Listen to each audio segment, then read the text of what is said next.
이른 아침 서울의 스카이라인을 압도하는 KMT그룹의 최고층 사무실에는 강민준의 숨막히는 카리스마가 가득했다. 그의 얼굴에는 감정의 흔적이라곤 찾아볼 수 없는 완벽한 가면이 씌워져 있었고, 그의 눈빛은 차트와 보고서를 꿰뚫으며 냉철한 계산을 이어갔다. 35이라는 젊은 나이에 그룹을 세계적인 수준으로 끌어올린 그는 성공의 아이콘이자 일에 미친 냉혈한으로 불렸다. 하지만 그에게도 채워지지 않는 공허함이 있었다. 6살짜리 쌍둥이 아이들 지훈과 지우의 존재였다.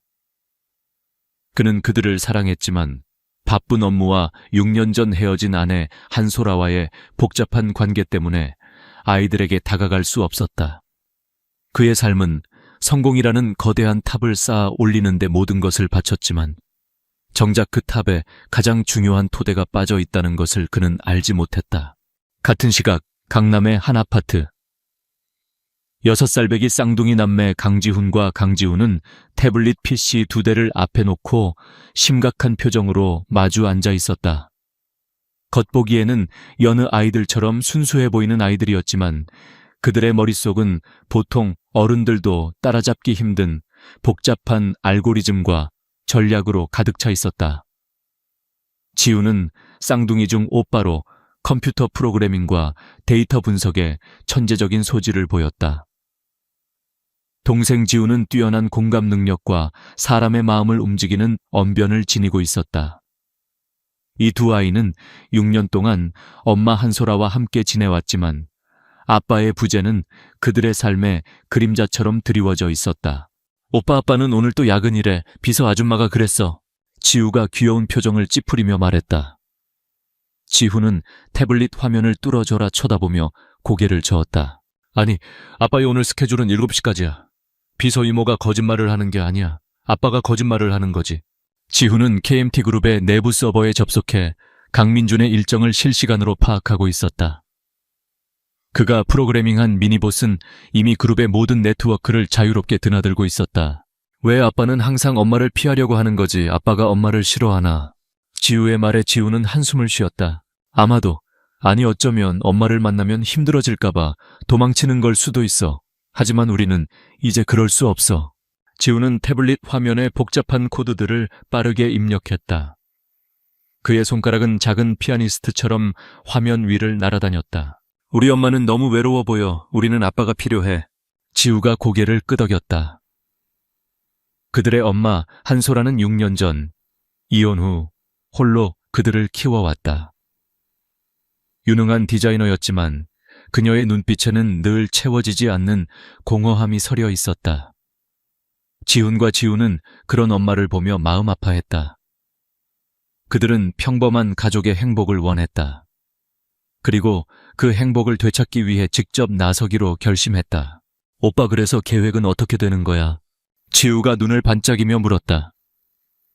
지우는 태블릿 PC의 화면을 지우에게 보여주었다. 화면에는 서울 중심부에 위치한 갤러리 아르테의 3D 설계도가 떠 있었다. 오늘 저녁 갤러리 아르테에서 KMT그룹이 후원하는 자선미술 행사가 열려. 아빠는 VIP 자격으로 참석해야 해. 원래는 비서 이모가 스케줄에서 빼라고 했지만 나는 이미 KMT그룹의 내부 시스템에 침투해서 아빠의 일정에 매우 중요라고 표시해놨어. 그럼 엄마는 오늘 회사 마감 때문에 집에 늦게 들어오실 거야. 나는 엄마의 회의 자료를 삭제했어. 엄마가 이 행사에 참석해서 새로운 디자인 영감을 얻으라고 유도했지. KMT그룹이 후원하는 행사에 참석하면 엄마 회사에도 도움이 된다고 했고. 지훈의 입술에 미세한 미소가 걸렸다. 그의 계획은 완벽했다. 그는 단순히 부모님을 만나게 하는 것을 넘어 그들이 다시 대화하고 서로의 삶을 들여다볼 수 있는 계기를 만들고 있었다. 그럼 아빠랑 엄마가 만나면 어떻게 돼? 지우, 그건 우리 몫이 아니야. 그건 두 분의 몫이야. 우리는 그저 무대를 만들어준 것뿐이지. 지훈은 태블릿을 닫았다. 그의 얼굴에는 작은 천재의 자신감이 서려 있었다. 그들은 완벽한 계획을 실행하기 위해 며칠 밤낮으로 준비했다. 엄마의 회사 시스템을 해킹하고 아빠의 비서 이모의 핸드폰에 바이러스를 심어 스케줄을 조작했다. 이 모든 과정은 성인들도 하기 힘든 일이었지만 이 두 아이에게는 그저 장난감 조립과 같은 쉬운 일이었다. 그날 오후 KMT그룹의 최고층 사무실, 강민주는 비서 안유진에게 말했다. 오늘 저녁 갤러리 아르테 행사, 그거 취소시키라고 하지 않았나? 왜 아직도 내 일정에 남아있지? 안유진 비서는 당황한 표정으로 고개를 숙였다. 죄송합니다. 총수님, 제가 분명히 삭제 요청을 했는데 시스템 오류인 것 같습니다. 다시 확인해보고 삭제하겠습니다. 됐네. 그냥 가지. 후원한 회사인데 총수가 불참하는 것도 모양새가 좋지 않지. 강민주는 어깨를 으쓱하며 말했다. 그는 이 작은 사건이 자신의 두 아이들이 꾸민 거대한 계획의 일부라는 것을 꿈에도 알지 못했다. 같은 시각 한소라는 회사에서 긴급하게 보고서를 작성하고 있었다. 그때 그녀의 핸드폰에 문자가 왔다. 발신자는 지훈이었다. 엄마 오늘 갤러리 아르테 행사 꼭 가봐. 거기서 영감을 얻어서 최고의 디자이너가 되라. 사랑해요 엄마. 한소라는 문자를 보고 웃음을 지었다. 그녀는 아이들의 응원에 힘입어 마감 시간을 간신히 맞추고 행사장으로 향했다. 그녀는 그곳에서 6년 동안 잊고 살았던 남자를 다시 만나게 될 것이라는 것을 전혀 짐작하지 못했다. 강민준과 한소라가 각자의 차에 몸을 실었다. 그들의 차는 각기 다른 길을 통해 갤러리 아르테를 향하고 있었다. 그리고 이 모든 상황을 갤러리 주변에 숨어있는 두 아이들이 흥분된 표정으로 지켜보고 있었다. 그들은 자신들의 계획이 성공할 것이라 확신했다.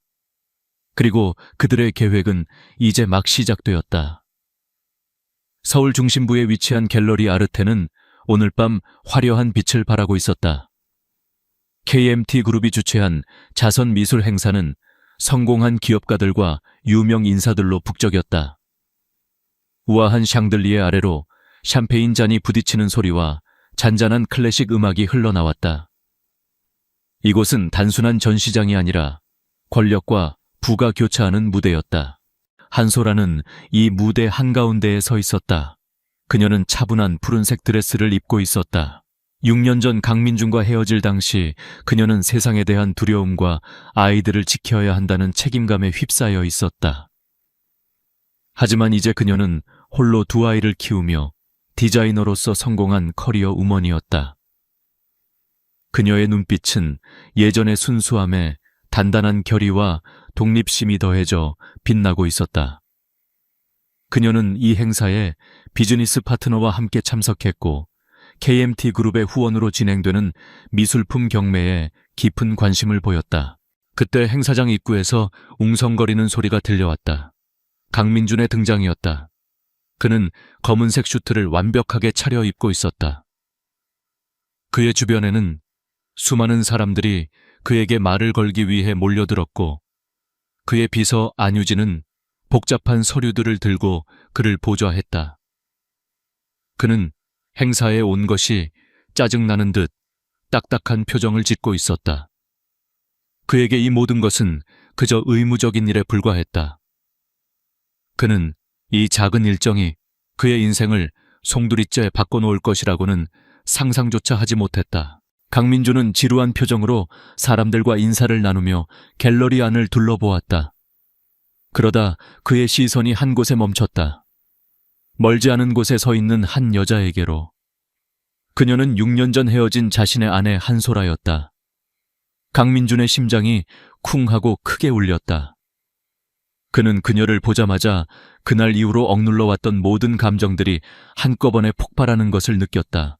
그녀는 예전과 같으면서도 완전히 다른 사람이었다. 그의 기억 속 한소라는 사랑스럽고 순수했지만 지금 그녀는 우아하고 세련된 분위기를 풍기고 있었다. 자신감 넘치는 그녀의 모습은 강민준의 마음을 흔들었다. 그는 자신도 모르게 그녀를 향해 걸어갔다. 한소라 역시 강민준을 발견했다. 그녀의 얼굴에는 미세한 표정 변화조차 없었다. 그녀는 그를 보고도 동요하지 않았다. 그녀는 그에게서 시선을 돌려 그림을 감상했다. 그녀의 마음속에는 이미 그에 대한 감정이 거의 정리되었다고 믿고 있었다. 하지만 그의 강렬한 시선을 느끼자 그녀의 심장도 아주 미세하게 요동치는 것을 느꼈다. 강민준이 그녀의 앞에 섰다. 6년 만의 재회였다. 한소라 씨. 그의 목소리는 미세하게 떨리고 있었다. 씨라는 단어는 그들 사이에 길고 복잡한 시간을 함축하고 있었다. 한소라는 고개를 돌려 그를 바라보았다.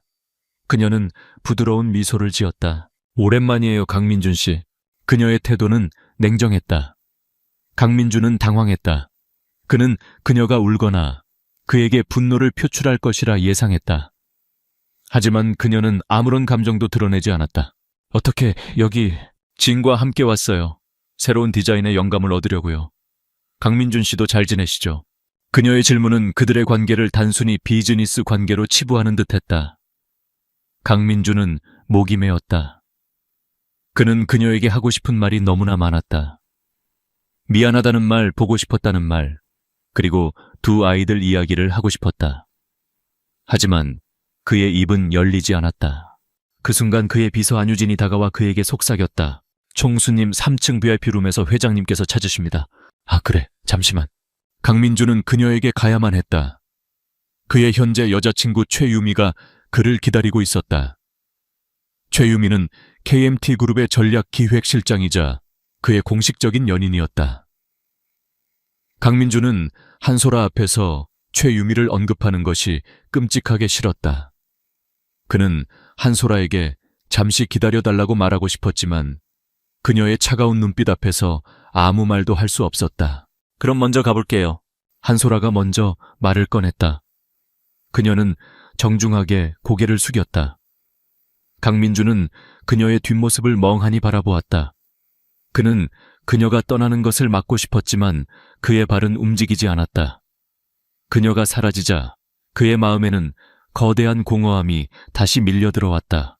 같은 시각 갤러리 근처 커피숍의 창가에 앉아있는 두 아이가 그 모든 상황을 지켜보고 있었다.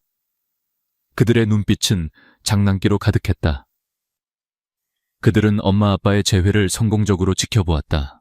봤지 오빠 아빠 표정 봐. 엄마한테 홀딱 빠졌잖아. 지우가 신나서 소리쳤다. 지우는 고개를 끄덕였다. 그래, 예상대로야. 이제부터가 진짜 시작이지. 지우는 태블릿 PC에 입력된 다음 계획을 확인했다. 그들의 계획은 이제 막 첫 단계를 통과했을 뿐이었다. 강민준은 갤러리 3층으로 올라갔지만 그의 마음은 이미 다른 곳에 가 있었다. 그의 머릿속에는 오직 한소라의 차분한 얼굴과 단단해진 눈빛이 맴돌았다. 그는 6년 전의 자신을 후회했다. 그리고 처음으로 그의 삶에서 가장 중요하다고 생각했던 모든 것들이 한소라와 두 아이들 앞에서 아무 의미도 없다는 것을 깨달았다. 그의 성공은 그저 공허한 껍데기일 뿐이었다. 그는 다시 그녀를 놓칠 수 없다고 생각했다. 그리고 그의 마음속에 있던 유일한 감정은 그녀를 향한 그리움과 알 수 없는 질투심이었다.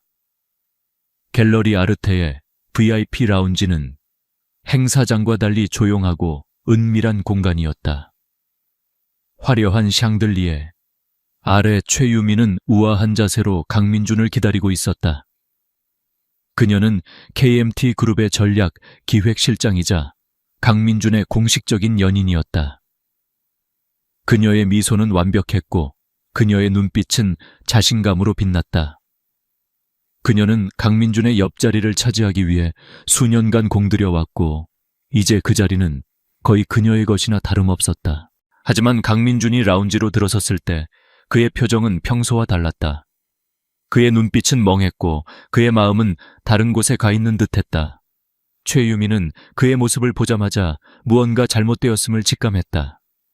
그녀는 그에게 다가가 팔짱을 끼며 부드러운 목소리로 물었다. 민준 씨 무슨 일 있어요? 표정이 안 좋은데. 아무것도 아니야. 그냥 머리가 좀 복잡해서. 강민준은 피곤한 듯 한숨을 쉬었다. 그의 머릿속에는 여전히 한소라의 모습이 맴돌고 있었다. 강하고 독립적인 그녀의 모습은 그의 마음속에 깊은 파문을 일으켰다. 그의 모든 것이 흔들리고 있었다. 최유미는 그런 그의 변화를 예민하게 감지했다. 혹시 아까 그 여자 때문이에요 한소라 씨라고 했던가? 민준 씨 비서가 그러던데. 최유미의 목소리는 다정했지만 그 속에는 차가운 도끼가 숨겨져 있었다. 그녀는 강민준의 비서 안유진에게서 이미 한솔에 대한 정보를 얻어냈다. 그녀는 한솔아가 강민준의 전처라는 사실을 알고 있었고 그녀의 등장이 자신의 자리를 위협할 것이라 직감했다. 그 사람 얘기는 하지 마. 강민준은 차갑게 말했다. 그의 반응은 최유미의 의심을 확신으로 바꾸어 놓았다. 그녀는 그날 밤 이후 한솔아를 주시하기 시작했다. 그녀는 KMT 그룹의 전략기획실장이라는 자신의 위치를 활용해 한솔아의 모든 것을 파헤쳤다. 그녀의 직업, 그녀가 일하는 회사, 그리고 그녀의 두 아이들까지. 한솔아는 유능한 디자이너였지만 그녀가 운영하는 작은 디자인 스튜디오는 아직 규모가 작았다. 그녀의 주된 수입원은 대기업의 프로젝트를 수주하는 것이었다. 최유미는 바로 그 약점을 파고들기로 결심했다. 그녀는 표면적으로는 아름답고 친절한 여인이었지만 그 내면은 자신의 목적을 위해서라면 어떤 악행도 서슴지 않는 잔인한 독사였다. 며칠 후 한솔아의 디자인 스튜디오에는 악재가 연이어 터져 나오기 시작했다. 그녀가 공들여 진행하던 대규모 프로젝트의 계약이 갑자기 파기되었다. 상대 기업은 명확한 이유조차 설명하지 않았다. 소라에 씨, 죄송합니다. 저희 쪽에서 갑작스럽게 상황이 바뀌어서 다음 기회에 꼭 함께 일할 수 있었으면 좋겠네요. 전화 너머의 목소리는 미안함을 표했지만 한솔아는 그들의 말에서 미세한 위압감을 느꼈다. 그들은 분명 어떤 거대한 압력에 의해 계약을 파기한 것이 분명했다. 이뿐만이 아니었다. 그녀의 스튜디오에서 진행하던 다른 프로젝트들의 진행에도 알 수 없는 방해가 계속해서 이어졌다. 납품업체의 배송이 지연되고 주요 거래처에서 의문의 클레임을 걸어왔다. 이 모든 사건들은 마치 그녀의 사업을 의도적으로 방해하려는 누군가의 손길처럼 느껴졌다. 하지만 그녀는 범인을 짐작조차 할 수 없었다. 그녀는 그저 불운의 연속이라고 생각하며 묵묵히 모든 문제를 해결해 나갔다. 그녀는 아이들을 생각하며 절대 포기할 수 없었다. 하지만 그런 엄마의 모습을 지켜보던 두 아이들은 달랐다. 지훈과 지우는 엄마의 얼굴에 드리워진 그림자를 보며 심상치 않은 일이 벌어지고 있음을 직감했다. 엄마 요즘 왜 이렇게 힘들어 보여? 지우가 한솔에게 물었다. 한솔아는 애써 웃으며 아이들을 안심시켰다. 아니야, 엄마 괜찮아. 일이 조금 바쁠 뿐이야. 교진말, 엄마 회사 인터넷이 이상해. 어제는 갑자기 모든 컴퓨터가 꺼졌어. 오빠가 보니까 어떤 나쁜 바이러스가 회사 시스템에 몰래 숨어 들어간 것 같대. 지우의 말에 한솔아는 깜짝 놀랐다. 지우는 태블릿 PC를 들고 엄마에게 다가왔다. 엄마, 이 바이러스는 그냥 바이러스가 아니야. KMT 그룹의 네트워크를 통해서 들어온 것 같아. 아주 교묘하게 만들어져서 잡기도 힘들어. 누군가 의도적으로 엄마 회사를 공격하는 것 같아. 지훈의 말은 한솔아의 마음을 흔들었다. 그녀는 이 모든 불운이 단순히 우연이 아닐 수도 있다는 것을 깨달았다. 하지만 그녀는 강민준과 그의 그룹이 자신에게 해를 끼칠 것이라고는 생각하지 않았다. 그녀는 누가 이런 짓을 꾸민 것인지 알지 못했다. 같은 시각 최유미는 강민준의 사무실에서 여유로운 미소를 짓고 있었다. 그녀의 손에는 한솔아의 디자인 스튜디오에 대한 부정적인 기사가 실린 태블릿 PC가 들려 있었다. 그녀는 KMT 그룹의 힘을 이용해 언론을 조종하고 한솔에 대한 좋지 않은 소문들을 퍼뜨리고 있었다. 강민준, 이젠 내 옆에 나밖에 없을 거야. 한솔아, 네가 다시 나타난 건 실수야. 네가 가진 모든 것을 잃게 될 테니까. 최유미의 눈빛에는 섬뜩한 섬광이 스쳐 지나갔다. 그녀는 자신의 계획이 완벽하게 진행되고 있다고 믿어 의심치 않았다. 하지만 그녀는 보이지 않는 두 명의 작은 천재들이 자신의 모든 행동을 주시하고 있다는 것을 전혀 알지 못했다. 그녀의 오만함은 그녀의 눈을 가리고 있었고 그 오만함이 그녀를 파멸로 이끌게 될 것이라는 것을 그녀는 전혀 짐작하지 못했다. 한솔아의 아파트. 밤이 깊었지만 지훈과 지우의 방에는 여전히 불이 켜져 있었다. 그들의 방은 평범한 아이들의 방이 아니었다. 한쪽 벽면에는 복잡한 회로도와 컴퓨터 시스템 구조도가 그려져 있었고 방 한가운데에는 여러 대의 모니터가 연결된 컴퓨터가 놓여 있었다. 그곳은 아이들의 놀이터이자 그들의 비밀 지휘소였다.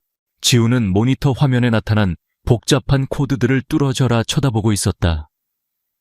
그의 옆에 앉아있던 지우는 걱정스러운 표정으로 엄마의 사진을 보았다.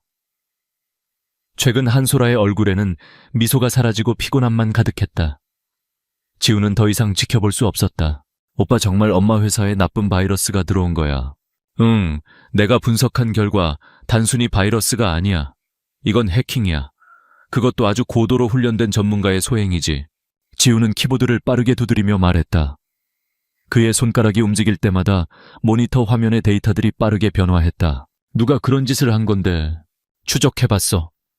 처음에는 발신지를 찾기 어려웠는데 KMT 그룹의 내부 네트워크를 통해 들어왔다는 것을 알아냈어. 지우의 눈이 커졌다. 아빠 회사라고 아빠가 엄마를 괴롭히는 거야.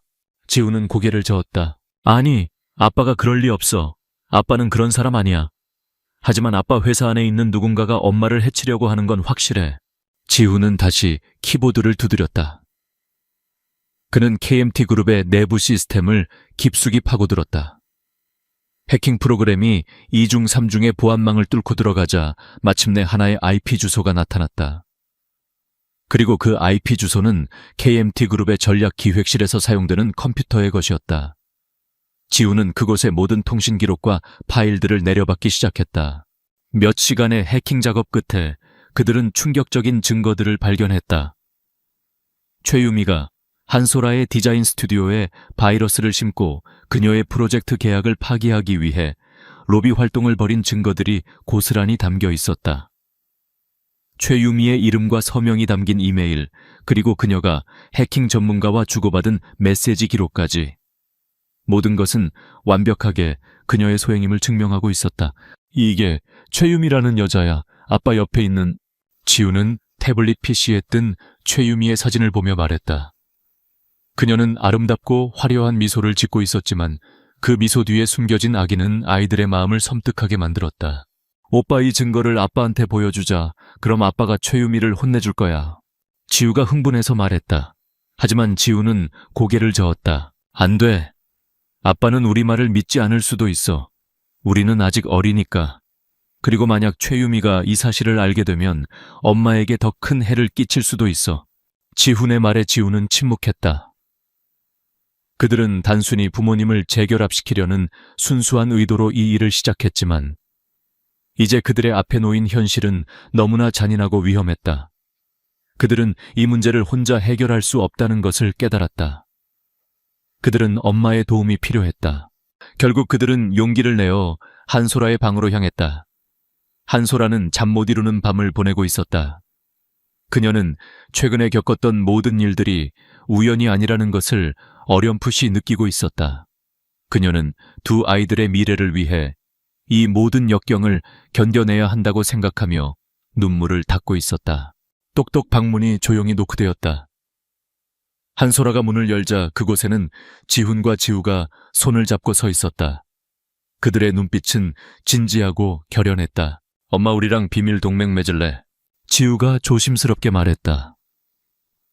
한소라는 아이들의 말에 의아한 표정을 지었다. 지우는 망설이지 않고 자신의 태블릿 PC를 엄마에게 건네주었다. 화면에는 최유미가 그녀를 해치기 위해 꾸민 모든 음모가 담긴 증거 자료들이 나타나 있었다. 한소라는 태블릿 화면을 읽어 내려가기 시작했다. 처음에는 믿을 수 없다는 표정이었다. 그녀는 최유미가 왜 자신을 해치려 하는지 이해할 수 없었다. 하지만 증거들은 너무나 명확했고 그녀는 충격과 함께 깊은 배신감을 느꼈다.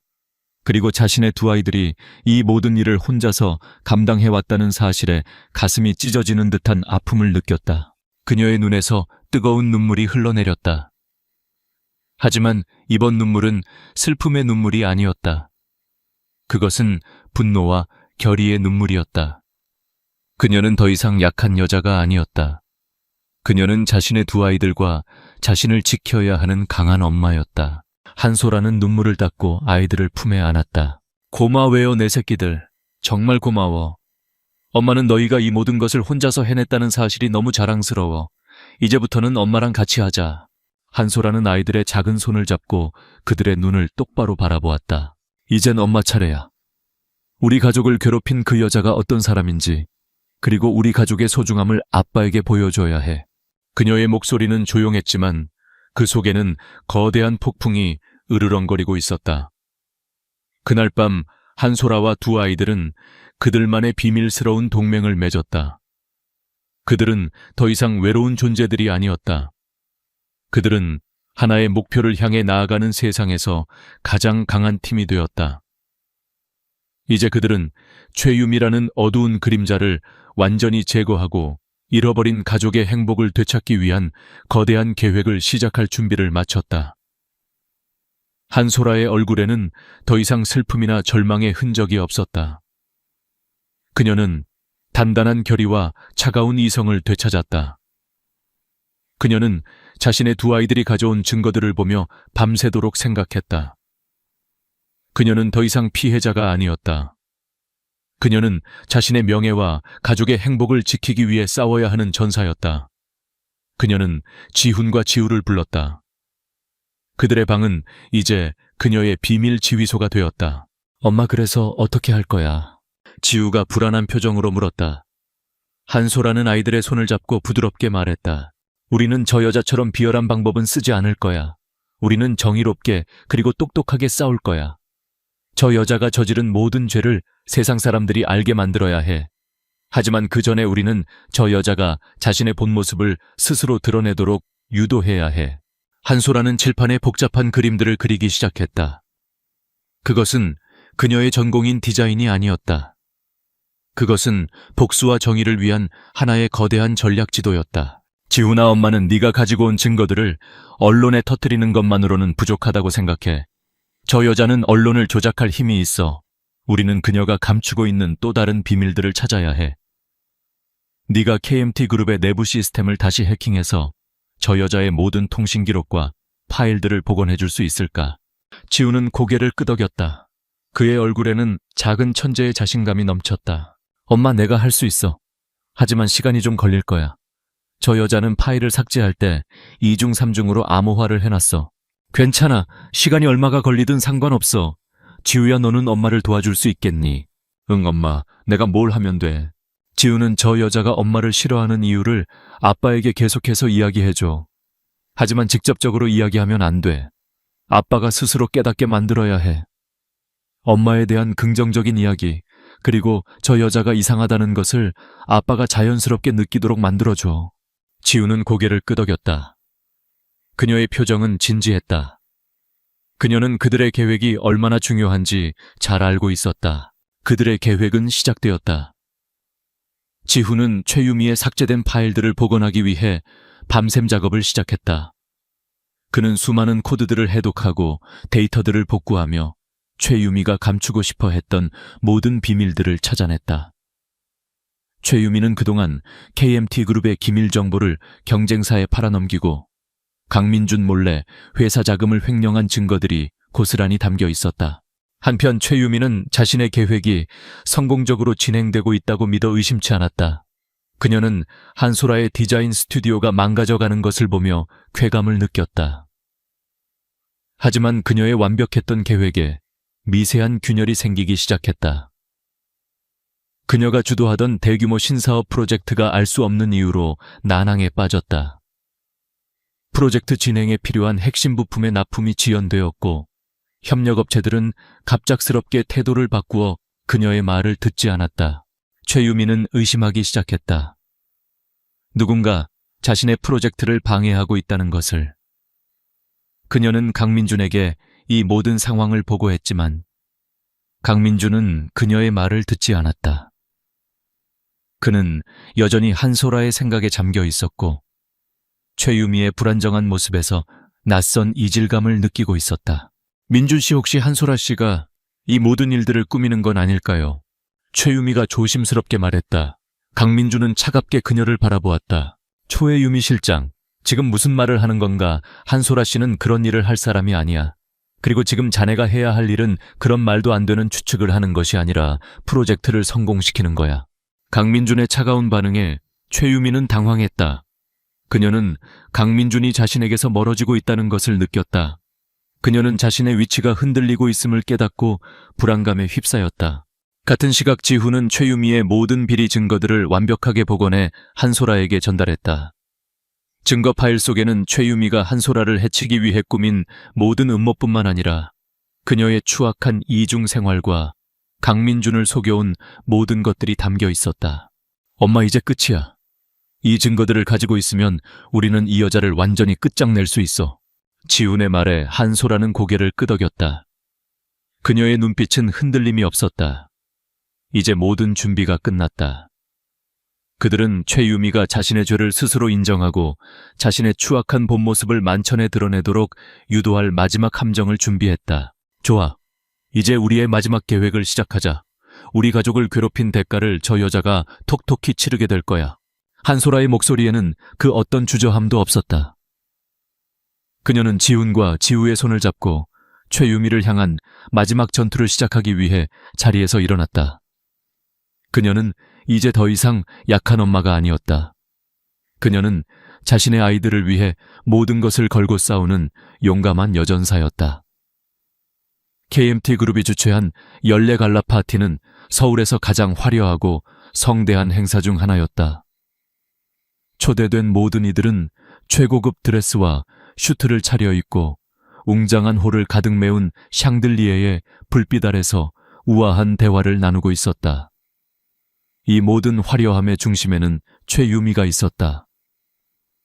그녀는 강민준의 팔짱을 끼고 밝은 미소를 지으며 마치 이 거대한 기업의 여왕인 양 행동하고 있었다. 그녀는 자신의 계획이 완벽하게 성공했고 이제 그녀의 목표인 강민준의 아내 자리가 눈앞에 와 있다고 믿어 의심치 않았다. 하지만 그녀는 그날 밤 그녀의 인생에서 가장 큰 악몽이 시작될 것이라는 것을 알지 못했다. 홀의 한쪽 구석 한소라와 두 아이들 지훈과 지우가 조용히 서 있었다. 한소라는 차분한 표정이었지만 그녀의 눈빛은 흔들림 없이 최유미를 향해 있었다. 지훈과 지우는 손에 작은 태블릿 PC를 들고 홀 곳곳에 설치된 대형 스크린과 음향 시스템을 해킹하기 위해 준비하고 있었다.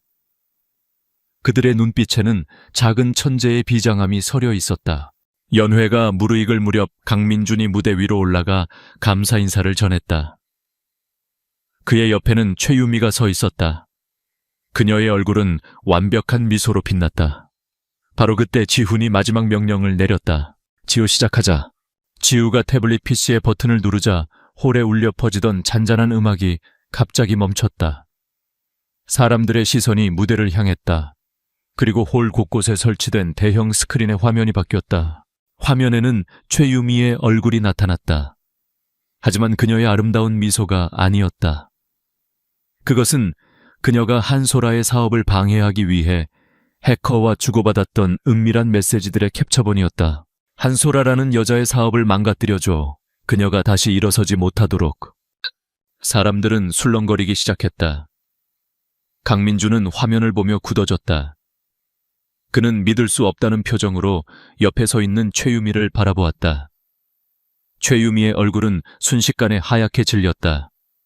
그녀는 필사적으로 마이크를 잡으려고 했지만 이미 음향 시스템은 그들의 통제를 벗어난 상태였다.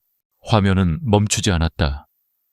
다음 영상에는 최유미가 KMT그룹의 기밀 정보를 경쟁사에 몰래 팔아넘기는 장면이 담겨 있었다. 그리고 그녀가 회사 자금을 횡령하는 증거들이 담긴 회계장부의 스캔본들이 연이어 나타났다. 모든 것은 지훈이 복원해낸 그녀가 감추고 싶어 했던 진실들이었다. 이건 조작이야, 전부 조작이라고. 누가 감히 이런 짓을. 최유미는 소리를 질렀다. 그녀의 아름다웠던 얼굴은 공포와 분노로 일그러졌다. 그녀는 강민준의 팔을 잡고 애원하듯 말했다. 민준 씨, 믿지 마세요. 이건 누군가의 함정이에요. 저 여자 한소라가 꾸민 짓이라고요. 하지만 강민준은 그녀의 말을 듣지 않았다. 그의 눈은 분노와 배신감으로 가득 차 있었다. 그는 자신의 옆에 있던 여자가 이렇게 추악하고 잔인한 사람이라는 사실에 몸서리쳤다. 그는 최유미의 손을 뿌리쳤다. 함정 네가 스스로 덫에 걸린 것뿐이야. 네가 저지른 짓의 증거들이 이렇게 명확한데 아직도 거짓말을 하는 건가? 그때 홀의 입구 쪽에서 다시 한번 사람들의 시선이 쏠렸다. 한소라가 지훈과 지우의 손을 잡고 조용히 걸어 들어왔다. 그녀의 표정은 평온했다. 그녀는 그 어떤 말도 하지 않았다. 그녀의 존재 자체가 최유미의 거짓말을 반박하는 가장 강력한 증거였다. 저 여자 때문이야. 저 여자가 날 질투해서. 최유미는 한소라를 향해 손가락질하며 소리를 질렀다. 하지만 그녀의 목소리는 이미 누구에게도 들리지 않았다. 홀에 모인 모든 이들은 그녀의 추악한 민낯을 보았고 그녀의 모든 것을 잃어버린 절규를 들었다. 강민주는 한소라와 두 아이들을 바라보았다. 그는 그제야 이 모든 상황의 전말을 깨달았다. 한소라가 왜 자신을 피했는지, 왜 아이들이 자신을 향해 이상한 말을 했는지, 그리고 최유미가 왜 그렇게 불안해했는지 모든 것이 퍼즐 조각처럼 맞춰졌다. 그의 마음에는 최유미에 대한 배신감뿐만 아니라 한소라와 두 아이들에게 미안함과 죄책감이 밀려 들어왔다. 파티장은 순식간에 혼란에 빠졌다. 강민주는 경호원들에게 최유미를 데리고 나가라고 명령했다. 최유미는 경호원들에게 끌려가면서도 한소라와 아이들을 향해 저주를 퍼부었다. 하지만 그들의 눈에는 더 이상 두려움이 없었다. 그들은 자신들이 이 싸움에서 승리했음을 알고 있었다. 최유미가 완전히 사라진 후 강민주는 한소라에게 다가가려고 했다. 하지만 한소라는 그의 시선을 피하며 두 아이들의 손을 잡고 조용히 홀을 빠져나갔다. 그녀는 이제 강민준이 자신의 진심을 깨닫게 될 시간이 필요했다. 그리고 강민준은 그녀의 뒷모습을 보며 그의 삶이 얼마나 공허하고 잘못된 방향으로 가고 있었는지 절절하게 느꼈다. 그의 눈은 한소라와 아이들이 사라진 문을 향해 멈춰 있었다. 그는 그들을 다시 잃고 싶지 않았다. 그리고 그는 이제 그들을 되찾기 위해 모든 것을 걸고 싸울 준비가 되어 있었다. 갈라 파티가 끝난 후 강민주는 더 이상 화려한 홀에 머무를 수 없었다. 그의 마음은 혼란과 죄책감으로 가득 차 있었다. 그는 자신의 사무실로 돌아와 홀로 밤을 지새웠다. 그의 머릿속에는 최유미의 추악한 민낯과 함께 한소라의 차분한 얼굴, 그리고 아이들의 진지한 눈빛이 계속해서 교차했다. 그는 그제야 모든 것을 깨달았다. 지난 몇 달간 그가 겪었던 이상한 일들, 시스템 오류라고 생각했던 스케줄 조작, 그리고 한소라의 사업에 드리워진 불운의 그림자들이 모두 최유미의 비열한 음모였고 그의 아이들이 그 모든 것을 먼저 알아챘다는 사실을 그는 자신이 얼마나 어리석고 무심했는지 깨닫고는 고개를 떨구었다. 그는 회장실의 창가에 서서 밤하늘을 바라보았다. 그는 성공을 위해 달려왔지만 정작 가장 중요한 것들을 놓치고 살았다는 것을 깨달았다. 그의 성공은 그의 옆에 아무도 없었기에 더욱 공허했다. 그는 더 이상 이 모든 것이 의미 없다고 생각했다. 그의 마음은 오직 한소라와 아이들에게 닿아 있었다. 다음 날 아침 강민주는 모든 업무를 비서에게 미루고 한소라와 아이들의 아파트로 향했다. 그의 마음은 죄인처럼 무거웠고 그의 발걸음은 불안하게 흔들렸다. 그는 더 이상 권력과 부를 가진 KMT 그룹의 총수가 아니었다. 그는 용서를 구하는 한 남자, 그리고 사랑하는 가족을 되찾고 싶은 한 아버지에 불과했다. 강민준이 아파트 현관문을 두드리자 문이 열렸다. 그곳에는 한소라가 서 있었다. 그녀의 표정은 차분했지만 그 속에는 여전히 복잡한 감정들이 섞여 있었다. 그녀의 뒤에는 지훈과 지우가 호기심 가득한 눈으로 그를 바라보고 있었다. 소라 씨. 강민주는 말을 잇지 못했다. 그의 목소리는 떨렸고 그의 눈빛은 흔들렸다. 무세운 일로 오셨어요, 강민준 씨. 한소라의 목소리는 차가웠다. 그녀는 그가 어떤 말을 할지 짐작하고 있었다. 하지만 그녀는 그가 쉽게 용서받을 수 없도록 그의 진심을 확인하고 싶었다. 미안하다는 말밖에 할 말이 없어. 내가 얼마나 어리석었는지 이제야 깨달았어. 최유미 그 여자에게 속아 넘어간 것도, 그리고 너와 아이들에게 얼마나 큰 상처를 줬는지도 미안해, 정말 미안해. 강민주는 고개를 숙였다. 그의 자존심은 이미 땅에 떨어져 있었다. 그는 그녀에게 솔직한 마음을 모두 털어놓았다. 나는 너와 헤어진 후에도 단 한 번도 너를 잊어본 적이 없어. 너와 아이들 없이 살아온 지난 6년은 나에게 너무나 공허하고 의미 없는 시간이었어. 나는 그저 내 성공이 이 모든 공허함을 채워줄 거라고 믿었지. 하지만 아니었어. 나는 너와 아이들이 없으면 아무것도 아니야. 한소라는 그의 진심을 담은 고백에 마음이 흔들렸다. 그녀는 그가 진심으로 후회하고 있다는 것을 느꼈다. 하지만 그녀는 쉽게 마음을 열 수 없었다. 그녀는 지난 6년간 혼자서 두 아이들을 키워왔고 그 상처는 쉽게 아물지 않았다. 당신은 항상 바빴어요. 당신에게는 일이 가장 중요했죠. 나는 당신의 그림자에 불과했어요. 아이들이 태어났을 때도 당신은 아이들보다 회사를 먼저 생각했죠. 그래서 내가 떠난 거예요. 나는 내 아이들이 아빠에게서 외면당하는 것을 보고 싶지 않았어요. 그리고 나는 당신에게 사랑받는 여자가 아니라 당신의 회사에 필요한 사람이어야만 했으니까요. 한소라의 목소리는 조용했지만 그 속에는 지난 6년간 쌓여왔던 모든 슬픔과 상처가 담겨 있었다. 강민주는 그녀의 말을 듣고 가슴이 찢어지는 듯한 고통을 느꼈다. 그는 자신의 이기심과 무심함이 그녀에게 얼마나 큰 상처를 남겼는지 깨달았다. 그때 지훈이 앞으로 나왔다. 그의 작은 손에 들린 태블릿 PC에는 최유미의 모든 비리 증거들이 담겨 있었다. 아빠, 최유미는 나쁜 여자예요. 엄마를 괴롭혔어요. 우리는 엄마를 지키려고 아빠한테 다가간 거예요. 아빠는 엄마를 지켜주지 않았으니까. 지훈의 말은 강민준의 심장을 강타했다. 그는 자신의 아이들에게조차 보호받지 못하는 무능한 아버지였다는 사실에 눈물을 흘렸다. 강민준은 무릎을 꿇고 아이들을 품에 안았다. 미안하다. 정말 미안해. 아빠가 너무 늦었지. 아빠가 너희들을 지켜주지 못해서 미안해. 지훈과 지훈은 아빠의 품에 안겨 조용히 눈물을 흘렸다. 그들의 눈물은 그동안 쌓였던 모든 그리움과 외로움을 담고 있었다. 한소라는 그 모습을 보며 눈물을 닦았다. 그녀의 마음속에 있던 분노와 슬픔이 눈 녹듯이 사라졌다. 그녀는 강민준의 진심을 느꼈다. 그리고 그는 이제 변할 수 있다는 희망을 보았다. 그날 이후 강민준은 더 이상 차가운 CEO가 아니었다. 그는 한소라와 아이들에게 자신의 진심을 보여주기 위해 모든 노력을 기울였다. 그는 아이들과 함께 시간을 보냈고 한소라의 곁에서 그녀의 상처를 보듬어 주었다.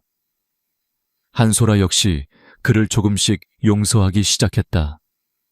그들의 관계는 과거의 상처를 치유하며 새로운 시작을 향해 나아가고 있었다. 그리고 이 모든 기적의 중심에는 두 아이들의 순수하고 용감한 사랑이 있었다.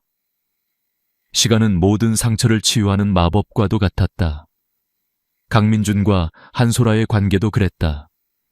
그들의 관계는 최유미라는 어두운 그림자가 사라진 후 새로운 빛을 찾았다. 강민준은 더 이상 성공만을 쫓는 차가운 CEO가 아니었다. 그는 업무의 상당 부분을 위임하고 한소라와 아이들에게 모든 시간을 쏟았다. 그는 아이들과 함께 놀이터에서 놀고 함께 저녁 식사를 준비하며 그동안 놓쳤던 평범한 일상의 행복을 되찾았다. 그의 얼굴에는 일에 대한 냉철함 대신 가족을 향한 따뜻함과 사랑이 가득했다. 한소라는 다시 디자이너로서의 열정을 되찾았다. 그녀의 디자인 스튜디오는 강민준의 진심 어린 도움과 그녀 자신의 뛰어난 능력으로 다시 활기를 되찾았고 그녀의 작품들은 세상의 인정을 받기 시작했다. 그녀는 이제 강민준의 그늘에 있는 여자가 아니라 그와 어깨를 나란히 하는 독립적인 전문가였다. 그리고 무엇보다 그녀는 두 아이들의 사랑과 강민준의 변함없는 헌신 속에서 진정한 행복을 찾았다. 그리고 어느 맑은 가을날 그들의 가족은 새로운 시작을 맞이했다. 강민준과 한소라의 결혼식이었다. 화려하고 성대한 갈라 파티가 아니었다. 그것은 오직 그들의 가족과 가장 가까운 지인들만이 참석한 작고 따뜻한 결혼식이었다. 한소라는 순백의 드레스를 입고 아름다운 미소를 지었고, 강민주는 그녀를 향해 굳은 다짐이 담긴 눈빛을 보냈다. 결혼식에 주례는 없었다. 대신 6살짜리 쌍둥이 강지훈과 강지우가 무대 위로 올라섰다. 그들은 그들의 아빠와 엄마의 결혼을 축복하기 위해 직접 쓴 편지를 읽었다. 아빠 지훈이랑 지우는 항상 아빠가 외롭지 않을까 걱정했어요. 이제 엄마가 아빠 옆에 있으니까 아빠는 절대 외롭지 않을 거예요. 우리 가족은 이제 완전한 가족이 되었어요. 아빠 엄마를 잘 부탁해요. 엄마는 항상 우리를 위해 열심히 일했어요. 우리는 그런 엄마가 너무 자랑스러워요. 이제 아빠랑 같이 행복하게 살아요. 우리는 엄마를 세상에서 제일 사랑해요. 아이들의 순수하고 진심 어린 편지글에 결혼식에 참석한 모든 이들은 눈물을 흘렸다. 강민준과 한소라도 마찬가지였다. 그들은 눈물을 흘리며 서로를 마주 보았다. 그들은 자신들의 재결합이 이 두 아이들의 순수한 사랑과 용기 덕분이라는 것을 잘 알고 있었다. 강민주는 한소라의 손을 잡고 그녀에게 속삭였다. 미안해, 그리고 고마워. 너와 아이들을 다시 만나게 해줘서. 이제 다시는 너희를 놓치지 않을게. 한소라는 눈물을 닦으며 미소를 지었다. 나도 고마워요. 당신의 진심을 보여줘서. 결혼식이 끝난 후 그들은 새로운 보금자리로 향했다. 그들의 보금자리는 크고 화려한 집이 아니었다. 그들의 사랑과 아이들의 웃음소리로 가득 찬 따뜻하고 아늑한 집이었다. 그날 밤 그들은 함께 저녁 식사를 준비했다. 지우는 능숙하게 레시피를 검색했고, 지우는 아빠에게 채소를 다듬는 법을 가르쳐 주었다. 한소라는 그런 세 사람의 모습을 보며 행복한 미소를 지었다. 그녀의 눈에 비친 강민주는 더 이상 일밖에 모르는 냉혈한 CEO가 아니었다. 그는 아이들의 눈높이에서 이야기하고 아내를 사랑하는 평범한 남편이자 아빠였다. 최유미의 비열한 음모는 그들의 삶에 어두운 그림자를 드리웠지만 그 그림자는 오히려 그들이 서로의 소중함을 깨닫게 해주는 계기가 되었다. 두 아이들은 그들의 사랑을 다시 이어준 가장 중요한 존재들이었다. 그들은 그들의 가족을 지키기 위해, 그리고 그들의 사랑을 완성시키기 위해 세상의 편견과 싸워 이겼다. 그들의 이야기는 그렇게 끝을 맺었다. 그들은 다시는 헤어지지 않을 것이었다. 그들의 앞에는 따뜻한 사랑과 가족의 웃음으로 가득 찬 밝고 눈부신 미래만이 펼쳐져 있었다. 타이탄 코퍼레이션의 회장 강태준의 세상은 완벽한 질서 그 자체였다. 그의 펜트하우스는 집이라기보다는 차가운 예술품에 가까웠다. 미니멀리즘의 극치를 보여주는 가구 배치먼지, 한 톨 허용하지 않는 대리석 바닥, 그리고 서울의 야경을 액자처럼 담아내는 거대한 통유리창. 이 모든 것은 그의 성격을 그대로 반영하고 있었다. 감정의 동요 없이 오직 이성과 논리로 움직이는 남자. 그래서 새로운 가사 도우미 윤서아를 처음 보았을 때도 그는 별다른 감흥이 없었다. 중년의 집사가 그녀를 소개했지만 태주는 서류에서 눈을 떼지 않은 채 고갯짓으로 인사를 대신했다. 조용하고 군더더기 없는 태도. 그는 자신의 공간의 유령처럼 존재하는 사람을 선호했다. 윤서아는 그런 부류의 사람처럼 보였다.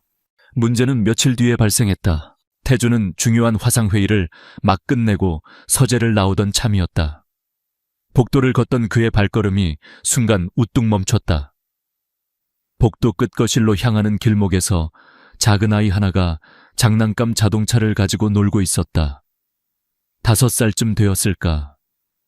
아이는 무언가에 집중한 듯 작은 입술을 앙다물고 있었다. 윤서아의 아들인 모양이었다. 태주는 미간을 찌푸렸다. 그는 자신의 사적인 공간에 외부인이 특히 아이가 돌아다니는 것을 극도로 싫어했다. 그가 아이를 지나쳐 가려던 순간 아이가 고개를 들었다. 그리고 두 사람의 시선이 마주쳤다. 태준의 심장이 쿵하고 바닥으로 떨어지는 듯한 충격을 받았다. 그의 세상이 그가 수십 년간 쌓아 올린 철옹성의 벽이 처음으로 미세하게 균열하는 소리가 들렸다. 아이의 얼굴. 그것은 마치 시간을 거슬러 올라가 자신의 어린 시절을 거울로 보는 듯한 착각을 불러일으켰다. 날카로운 턱선 고집스럽게 담은 입마에, 그리고 그 무엇보다도 모든 것을 꿰뚫어 볼 것처럼 깊고 검은 눈동자. 태주는 복도 벽에 걸린 자신의 어린 시절 사진을 무의식적으로 돌아보았다.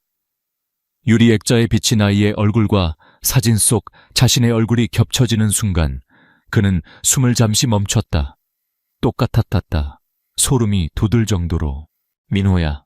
그때 주방 쪽에서 윤서아가 사색이 된 얼굴로 달려왔다. 그녀는 태준을 발견하고는 거의 기겁할 듯이 놀라 아이의 팔을 거칠게 잡아챘다. 죄송합니다. 회장님. 정말 죄송합니다. 다시는 이런 일이 없도록.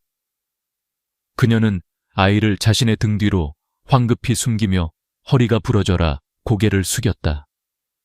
그녀의 목소리는 공포로 가늘게 떨리고 있었다. 태주는 아무 말도 하지 않았다. 그는 그저 두 사람을, 특히 자신의 등 뒤에 숨어 호기심 어린 눈으로 자신을 쳐다보는 그 아이를 차갑게 응시할 뿐이었다. 그의 머릿속에서는 수만 가지의 생각이 폭풍처럼 휘몰아쳤다. 하지만 그는 강태준이었다. 감정에 휘둘리는 대신 이성으로 모든 상황을 통제하는 남자. 우연의 일치일 뿐이야. 그는 스스로에게 명령했다. 세상에 닮은 사람은 얼마든지 있어. 착각이다. 그는 이 비논리적인 상황을 자신의 통제 가능한 세계 밖으로 밀어냈다. 무시하면 그만이다. 존재하지 않는 일처럼 여기면 되는 것이다. 그는 자신의 감정을 차갑게 잘라내고 아무 일도 없었다는 듯 서재로 발걸음을 돌렸다. 그의 등 뒤로 윤서아의 안도하는 숨소리와 아이를 다그치는 작은 목소리가 들려왔지만 그는 애써 외면했다. 그의 완벽한 방정식에 이런 혼란스러운 변수는 존재해서는 안 되었다. 그날 이후 펜트하우스에는 보이지 않는 긴장감이 감돌았다. 윤서아는 필사적으로 아들 민호를 태준의 눈에 띄지 않게 하려 애썼다. 태준이 거실에 있으면 아이를 방에 가두었고 태준이 서재에 틀어박혀 있으면 아이를 데리고 조용히 장을 보러 나갔다. 그녀의 모든 움직임은 태준의 동선을 피하기 위해 계산되어 있었다. 태준 역시 그 기묘한 술래잡기를 모르는 척했다. 그는 일부러 아이의 존재를 잊으려 노력했다. 하지만 그럴수록 아이의 얼굴은 더욱 선명하게 그의 뇌리를 파고들었다. 서류를 보다가도 회의를 하다가도 문득문득 자신과 똑 닮은 그 작은 얼굴이 떠올라 집중력을 흐트려 놓았다. 그럴 때마다 그는 더욱 일에 몰두하며 그 잔상을 지워내려 안간힘을 썼다. 그의 그런 변화를 예민하게 감지한 사람이 있었다. 바로 그의 사촌이자 타이탄 코퍼레이션의 부사장인 최진우였다. 그는 호시탐탐 태준의 자리를 노리는 야심으로 가득 찬 남자였다. 회장님, 요즘 무슨 안 좋은 일이라도 있으십니까? 안색이 별로 안 좋아 보이십니다. 이사회에서 최진우가 걱정스럽다는 듯 물었다. 그의 눈에는 교활한 빛이 숨겨져 있었다. 쓸데없는 소리. 태준은 차갑게 받아쳤다. 하지만 최진우는 태준의 미세한 균열을 놓치지 않았다. 늘 강철 같던 사촌이 무언가에 흔들리고 있었다. 그것이 무엇인지는 알 수 없었지만 그에게는 절호의 기회였다. 며칠이 더 흘렀다. 태준은 아이를 마주치지 않기 위해 일부러 늦은 밤에 귀가하거나 새벽 일찍 집을 나섰다. 스스로도 자신의 이런 행동이 어리석다는 것을 알았지만 그 아이와 마주하는 순간 자신의 통제력이 무너져 내릴 것 같은 불길한 예감을 떨칠 수가 없었다. 그러던 어느 날 밤이었다.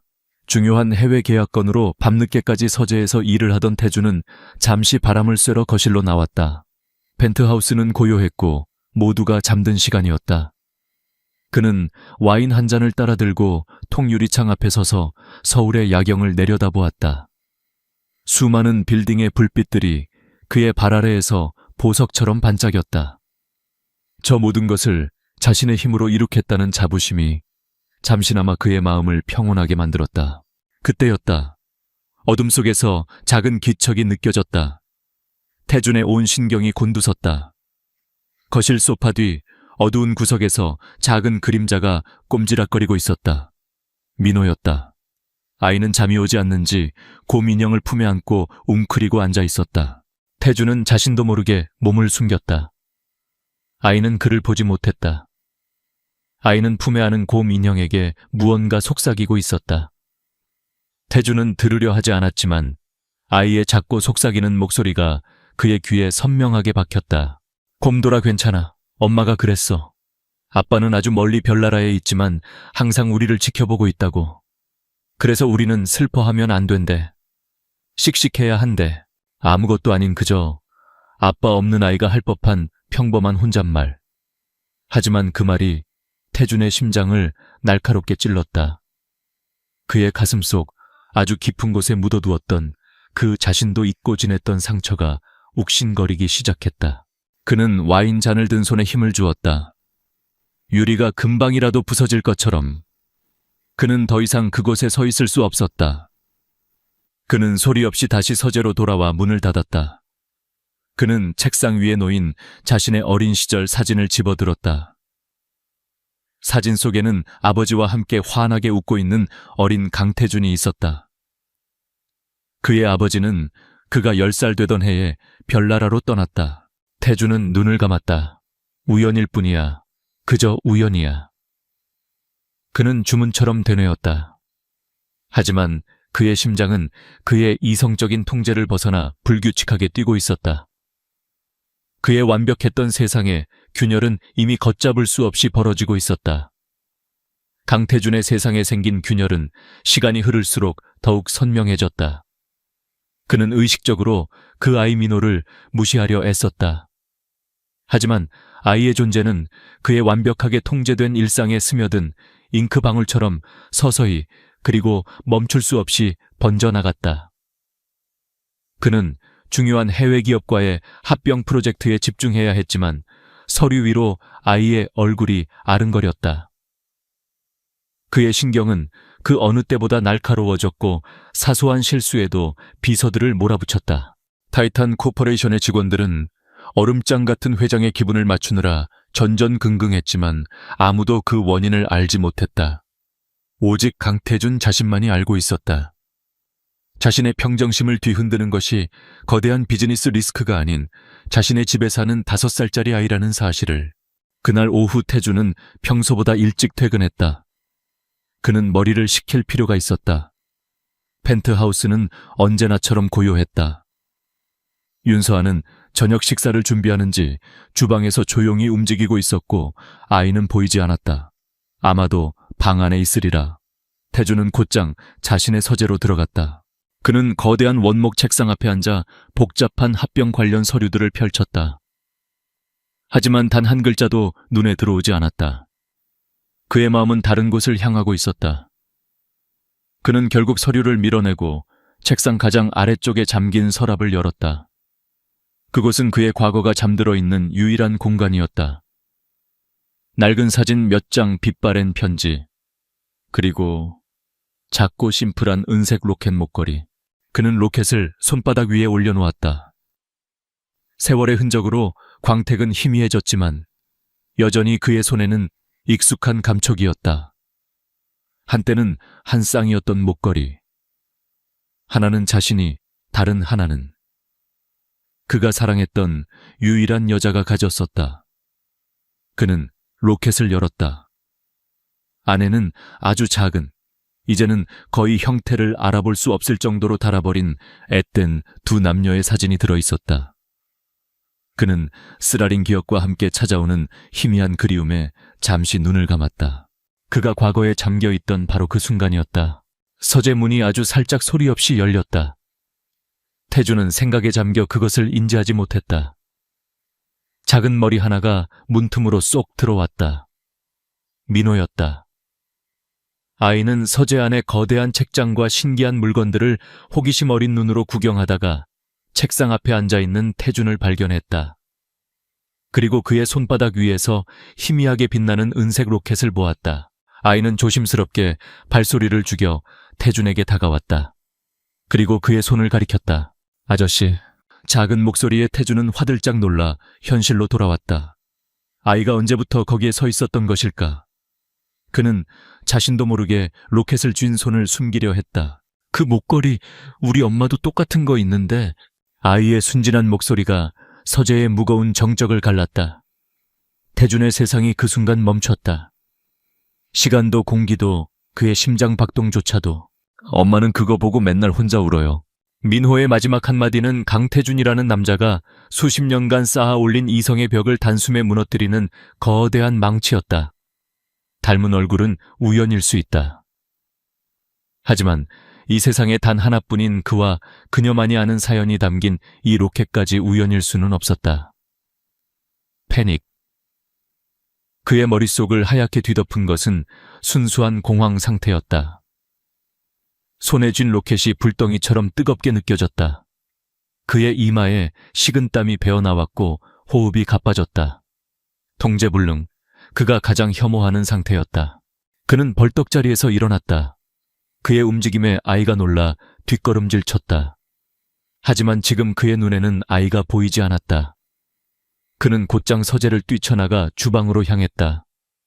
그곳에는 아무것도 모른 채 요리를 하고 있는 윤서아가 있었다. 태준은 그녀의 팔을 거칠게 잡아챘다. 그녀가 놀라들고 있던 국자를 떨어뜨렸다.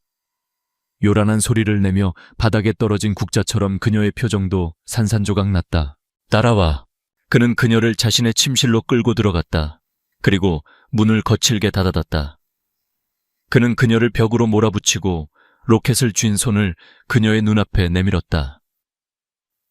이게 뭔지 설명해. 그의 목소리는 분노와 혼란으로 심하게 잠겨 있었다. 당신 정체가 뭐야? 왜 내 집에 들어온 거지? 윤서아는 그의 손에 들린 로켓을 보는 순간 얼굴이 새하얗게 질렸다. 그녀의 눈동자가 지진이라도 일어난 것처럼 흔들렸다. 올 것이 왔다고 그녀는 생각했다. 하지만 그녀는 금세 표정을 갈무리했다. 그녀는 고개를 숙여 그의 시선을 피하며 미리 수백 번도 더 연습했던 거짓말을 내뱉었다. 무슨 말씀이신지 모르겠습니다, 회장님. 그냥 흔한 목걸이 아닙니까? 흔해. 태준은 기가 막혀 헛웃음을 터뜨렸다. 이 로켓이 흔하다고. 그럼 내 아들이 네가 이걸 보고 매일 밤 운다고 한 건 어떻게 설명할 거지? 아이가 어려서 뭔가 착각한 모양입니다. 죄송합니다. 그녀의 강철 같은 부인에 태준의 이성이 끊어졌다. 그는 그녀의 어깨를 강하게 붙잡았다. 거짓말하지 마. 당신 눈이 말하고 있잖아. 당신이 누군지 내가 모를 것 같아. 윤서아, 5년 전에 내 인생에서 사라졌던 바로 그 여자. 그의 입에서 자신의 이름이 나오는 순간 서아의 눈에서 참았던 눈물 한 방울이 흘러내렸다. 하지만 그녀는 입술을 깨물며 그 눈물을 삼켰다. 절대로 인정해서는 안 된다. 아들을 위해서. 바로 그때 침실 문 밖에서 노크 소리가 들렸다. 회장님, 저 최진우입니다. 합병 관련해서 드릴 말씀이 있어 찾아왔습니다. 사촌이자 정적인 최진우 부사장이었다. 최악의 타이밍이었다. 태준은 욕설을 내뱉으며 서아의 어깨를 놓았다. 오늘 일 여기서 끝난 거 아니야. 당신과 나는 할 얘기가 아주 많을 테니. 태준이 문을 열고 나갔을 때 최진우는 걱정스러운 표정으로 서 있었다. 하지만 그의 눈은 태준의 뒤에서 황급히 빠져나가는 눈가가 붉어진 윤서아의 모습을 놓치지 않았다. 그는 또한 태준의 평소와 다른 격앙된 모습과 흐트러진 호흡을 정확히 포착했다. 무세운 일이지. 최진우의 머릿속에 의문이 떠올랐다.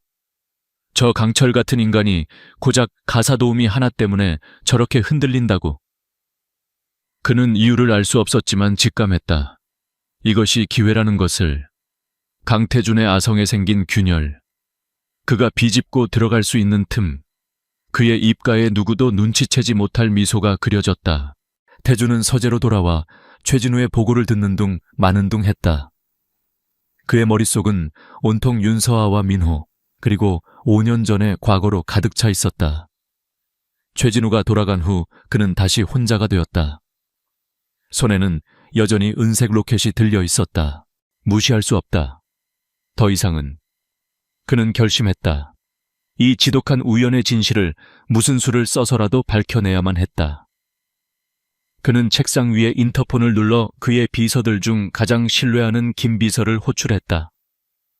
김 비서 내 서재로 오게. 아주 은밀하게 처리해야 할 일이 있어. 그의 목소리는 다시 평소의 차갑고 냉정한 톤으로 돌아와 있었다. 하지만 그 차가운 밑바닥에서는 그의 인생을 통째로 집어삼킬지도 모를 거대한 폭풍이 소용돌이치기 시작하고 있었다. 김 비서는 강태준이 가장 신뢰하는 수족이었다.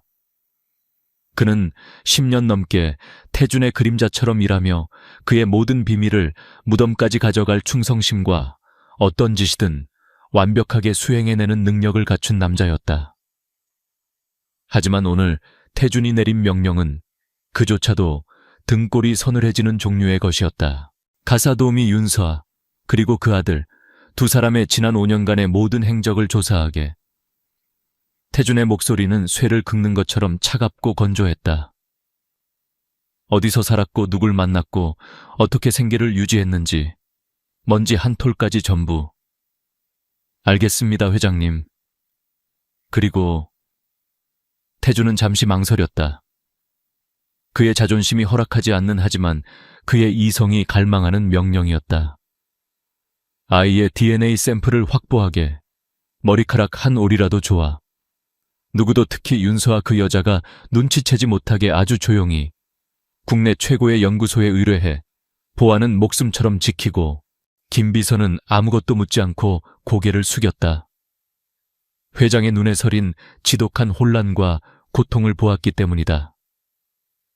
그는 회장의 사적인 영역에 발을 들인다는 것이 얼마나 위험한 일인지 알았지만 거부할 수는 없었다. 다음 날 김 비서는 회장의 지시를 수행하기 위해 펜트하우스를 방문했다. 그는 윤서아가 민호의 방을 청소하는 틈을 타 자연스럽게 그녀를 도왔다. 제가 돕겠습니다, 아주머니. 그는 상냥한 미소를 지으며 민호가 가지고 놀던 장난감을 정리하는 척했다.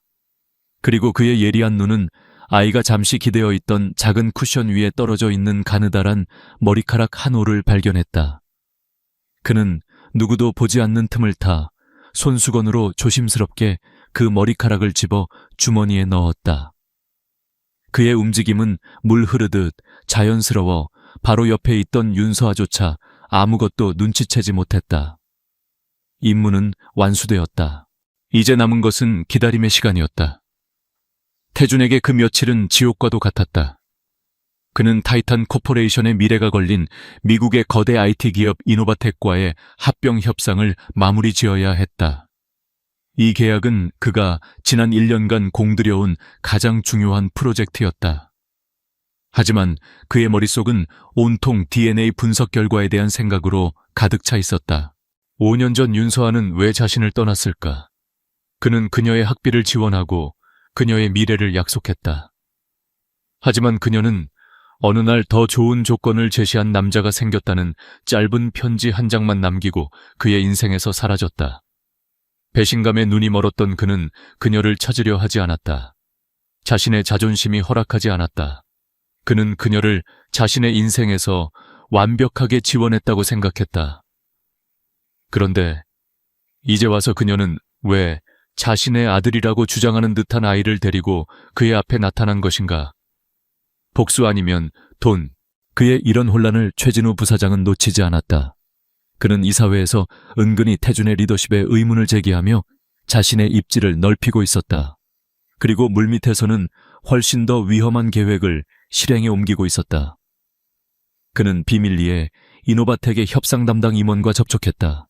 미스터 해리슨, 당신의 요구 조건을 조금만 더 높여주시오. 최진우가 화상 통화 너머의 남자에게 달콤하게 속삭였다. 강태준 회장은 요즘 매우 예민한 상태라 아마 당신의 무리한 요구에 이성을 잃고 판을 깨버릴지도 모르지. 그렇게 되면 내가 당신에게 더 좋은 조건으로 새로운 계약을 제시하겠소. 최진우의 계략은 태준의 명성에 흠집을 내는 것이었다. 거대한 합병을 개인적인 감정 때문에 망친 무능한 CEO. 그 프레임을 씌워 이사회에서 그를 끌어내릴 생각이었다. 마침내 이노바텍과의 최종 협상일이 다가왔다. 회의는 타이탄 본사 최고층 회의실에서 진행되었다. 태준은 평소처럼 냉철한 표정으로 협상 테이블에 앉았지만 그의 속은 타들어가고 있었다. 어젯밤 김 비서로부터 결과는 내일 오전에 나옵니다. 라는 문자를 받았기 때문이다. 회장님, 저희 이노바텍은 타이탄과의 합병을 긍정적으로 생각합니다만 마지막으로 한 가지 조건을 더 추가하고 싶습니다. 이노바텍의 해리슨 부사장이 최진우와 미리 짜 맞춘 대로 예상치 못한 요구를 꺼내들었다. 그것은 타이탄의 핵심 기술 소유권을 일부 양도하라는 매우 무례하고 일방적인 조건이었다. 평소에 태준이었다면 이런 요구에 냉철하게 대처하며 상대의 의도를 파악하고 역으로 판을 주도했을 것이다. 하지만 지금의 그는 아니었다. 그의 머릿속은 곧 도착할 DNA 결과에 대한 생각으로 가득 차 있었다. 해리슨의 오만한 태도는 그의 예민한 신경을 그대로 건드렸다. 지금 우리를 모욕하는 겁니까? 태준의 목소리에 날이 섰다. 이 협상 없던 일로 하고 싶다면 그렇게 말하는 게 좋을 거요. 회의실의 공기가 싸늘하게 얼어붙었다. 태준의 예상 밖의 강경한 반응에 타이탄 측 임원들은 당황했고 해리슨은 속으로 쾌재를 불렀다. 모든 것이 최진우의 시나리오대로 흘러가고 있었다. 한편 펜트하우스의 윤서아 역시 하루하루를 살얼음판 위에서 보내고 있었다. 그녀는 태준이 자신을 의심하고 뒷조사를 하고 있다는 것을 직감했다. 그녀는 두려웠다. 진실이 밝혀지는 것이. 하지만 그것은 자신을 위한 두려움이 아니었다. 아들 민호를 위한 두려움이었다. 그녀는 민호가 차갑고 복잡한 재벌가의 세상에 휩쓸리는 것을 원치 않았다. 그곳이 얼마나 비정하고 사람을 파괴하는 곳인지 그녀는 5년 전에 뼈저리게 경험했다. 그녀는 그저 자신의 아들이 평범한 아이들처럼 밝고 건강하게 자라기만을 바랄 뿐이었다. 그래서 그녀는 거짓말을 했다. 앞으로도 계속 거짓말을 할 생각이었다. 자신의 심장이 찢어지는 한이 있더라도 엄마 왜 자꾸 슬픈 얼굴이야? 민호 때문에 그래. 방에서 그림을 그리던 민호가 그녀의 얼굴을 보며 물었다. 아이의 순진한 질문에 그녀는 가슴이 미어지는 것 같았다. 아니야, 우리 아들. 엄마 안 슬퍼. 그냥 눈에 먼지가 들어가서 그래. 그녀는 아이를 품에 꼭 껴안았다. 이 작은 행복을 지키기 위해서라면 그녀는 악마와도 기꺼이 손을 잡을 수 있었다. 다시 타이탄 본사 회의실. 협상은 파국으로 치닫고 있었다. 해리슨 부사장은 태준의 오만함을 문제 삼으며 자리에서 일어나겠다고 으름장을 놓았다. 타이탄의 임원들은 안절부절 못하며 태준의 눈치만 살피고 있었다. 태준의 이마에는 식은땀이 흘렀다. 자신의 경솔한 반응이 1년 농사를 망치게 생겼다는 자각이 뒤늦게 밀려왔다. 그의 명성과 리더십이 통째로 흔들리는 순간이었다. 바로 그때 그의 주머니에 있던 휴대폰이 짧게 진동했다. 그는 무의식적으로 휴대폰을 꺼내 화면을 확인했다. 발신인은 김비서였다. 회장님 결과 나왔습니다. 그 짧은 한 문장이 그의 세상에 떨어진 핵폭탄과도 같았다. 개인적인 삶의 위기와 공적인 삶의 위기가 바로 그 순간 그의 손바닥 위에서 정면으로 충돌했다. 그의 심장이 멎는 것 같았다. 강태준의 손바닥 위에서 짧은 문자 메시지 한 줄이 그의 우주를 멈춰 세웠다. 회장님 결과 나왔습니다. 밖에서는 그의 제국이 무너질 위기에 처해 있었고 안에서는 그의 자아가 산산조각 날 진실이 기다리고 있었다. 절체절명의 순간 강철 같은 그의 통제력이 빛을 발했다. 그는 짧게 숨을 들이마신 후 아무렇지 않은 표정으로 휴대폰을 주머니에 넣었다. 그리고 자리에서 일어나려는 해리슨 부사장을 향해 놀랍도록 차분한 목소리로 말했다. 잠깐 미스터 해리슨, 협상이 과열된 것 같군요. 10분간 정회하고 머리를 좀 식히는 게 어떻겠습니까? 그의 태연한 제안에 회의실의 모든 사람들이 놀랐다. 방금 전까지만 해도 분노로 폭발할 것 같던 사람이 맞나 싶을 정도였다. 해리슨 역시 그의 여유에 잠시 말문이 막혔다가 마지못해 고개를 끄덕였다. 태준은 회의실을 나와 비어있는 옆방으로 들어갔다. 그리고 문을 잠그자마자 그는 김비서에게 전화를 걸었다. 그의 목소리는 억눌린 폭풍처럼 낮게 떨리고 있었다. 결과를 말해. 수학이 넘어 김비서의 목소리는 평소처럼 담담했지만 그 내용은 결코 담담할 수 없는 것이었다. 99.9% 친자관계 성립합니다. 그 말을 듣는 순간 태주는 휘청거렸다. 그는 벽에 손을 짚고 간신히 몸을 지탱했다.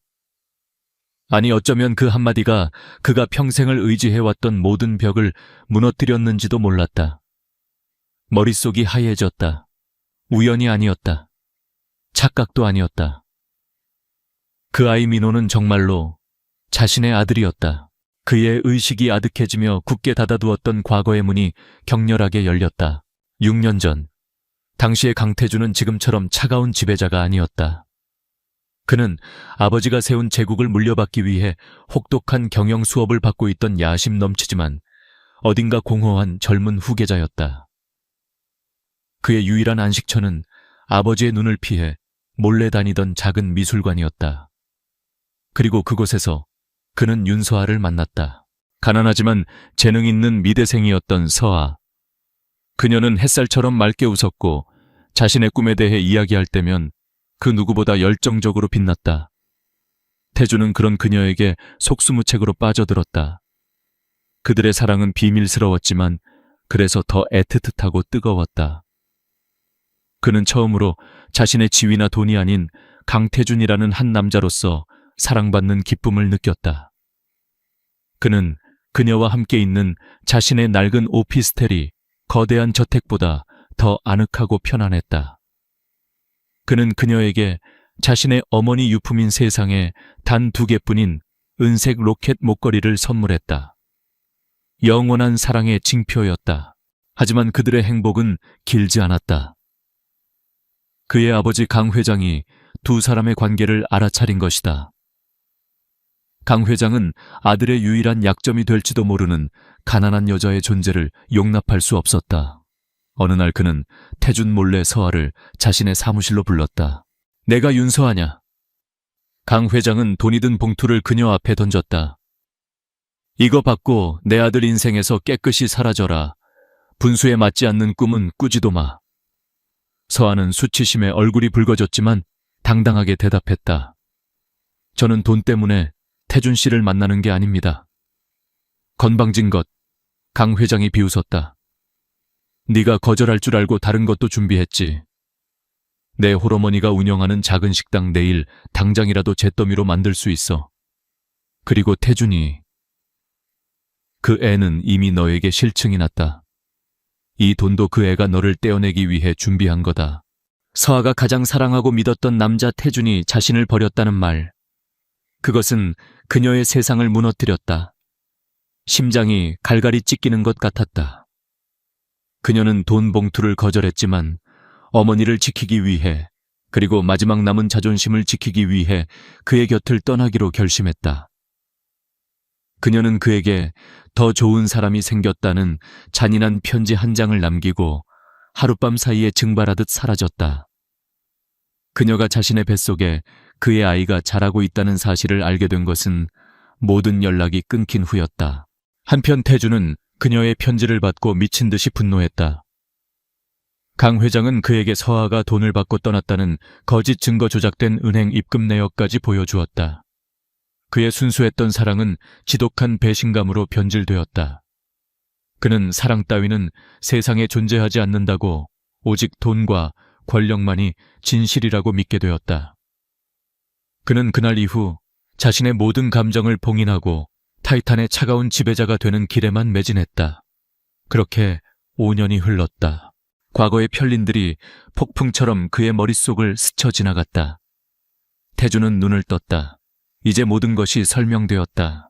그는 젖은 손으로 얼굴을 쓸어내리고 다시 회의실로 들어갔다.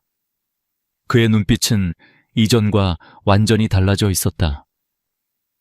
혼란과 분노는 사라지고 얼음보다 더 차갑고 서늘한 결단력만이 남아 있었다. 그는 해리슨 부사장 앞에 앉았다. 미안하게 됐군요, 미스터 해리슨. 제가 잠시 개인적인 감정 때문에 실수를 했습니다. 그는 놀랍도록 부드럽게 사과했다. 그리고는 아무도 예상치 못한 역제안을 던졌다. 그것은 이노바텍의 무리한 요구를 들어주는 척하면서 동시에 그들의 숨겨진 약점을 파고드는 천재적인 전략이었다. 그의 갑작스러운 변화와 날카로운 방역에 판세는 순식간에 역전되었다. 결국 합병 계약은 타이탄에게 훨씬 더 유리한 조건으로 극적인 타결을 보았다. 그날 밤 태주는 펜트하우스로 돌아왔다. 그는 분노하지도 소리치지도 않았다. 그저 지독할 정도로 고요했다. 그는 거실에서 민호를 재우고 있던 서아에게 다가갔다. 서아는 그의 등장에 긴장하며 자리에서 일어났다. 태주는 그녀를 뚫어질 듯이 바라보았다. 그리고 모든 것을 끝낼 단 하나의 질문을 던졌다. 5년 전 내 아버지가 당신을 찾아갔었나? 그의 입에서 나온 아버지라는 단어. 그 구체적인 질문은 서아가 지난 5년간 쌓아 올린 모든 방어벽을 단숨에 허물어뜨렸다. 그녀의 눈동자가 파도처럼 흔들리기 시작했다. 그녀는 더 이상 거짓말을 할 수 없었다. 어떻게 그랬냐고 물었어. 결국 그녀의 무릎이 꺾였다. 그녀는 바닥에 주저앉아 아이처럼 오열하기 시작했다. 5년간 억눌러왔던 모든 서름과 오해, 고통과 진실이 본물처럼 터져 나왔다. 네, 찾아오셨어요. 회장님께서 저를 버렸다고, 돈을 받고 떨어지라고. 그녀는 울면서 지난 5년간의 모든 이야기를 털어놓았다. 협박, 오해, 그리고 홀로 아이를 낳고 기르며 겪어야 했던 끔찍한 시간들. 태주는 그 자리에 서서 그녀의 절규를 들었다. 그의 세상이 그가 믿어왔던 모든 것이 완전히 그리고 되돌릴 수 없이 재구성되고 있었다. 그의 발밑에서 땅이 꺼지는 듯했다. 윤서아의 울음소리는 지난 5년간의 억눌린 시간을 담고 있었다. 그녀의 절규는 강태준의 심장을 수천 개의 유리 조각으로 찌르는 것 같았다. 죄책감, 분노, 그리고 지독한 후회. 그가 5년 전 조금만 더 그녀를 믿었더라면, 아버지의 말을 의심했더라면, 자존심을 버리고 그녀를 찾아 나섰더라면, 이 모든 비극은 없었을지도 몰랐다. 그는 처음으로 자신이 얼마나 어리석고 오만했는지를 깨달았다.